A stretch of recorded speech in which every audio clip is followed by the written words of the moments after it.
L and tea సంస్థ ఏదైతే ఇప్పుడు మెట్రో నడుపుతున్నది అదే కదా, హైదరాబాద్ మెట్రో, అది దాని నుండి వైదొలుగుతుందా?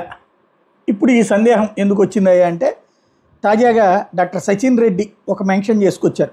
Hyderabad metro has seen a step fall in ridership after rides in public transport buses were made free for women.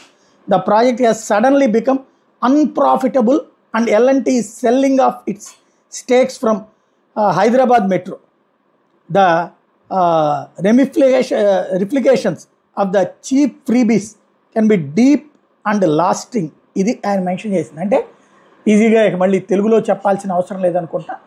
L&T ఏదైతే ఫ్రీ బస్సు సదుపాయం వచ్చాక ఇదివరకు మెట్రోలో ప్రయాణించే మహిళలు బస్సు ఎక్కడం పెట్టేసేటప్పటికి మెట్రో లాసుల్లోకి వెళ్ళిపోయిందట.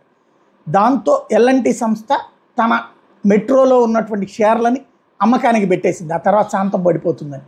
ఇప్పటికే మెట్రో నిండుగాను, కానీ గతంతో పోల్చుకుంటే ఆక్యుపెన్సీ తగ్గింది. దీంతో ఉచితాల వలన తలెత్తినటువంటి సంక్షోభం అంటూ చెప్పుకొస్తున్నారు. కానీ ఏ మహిళ వద్దంటది?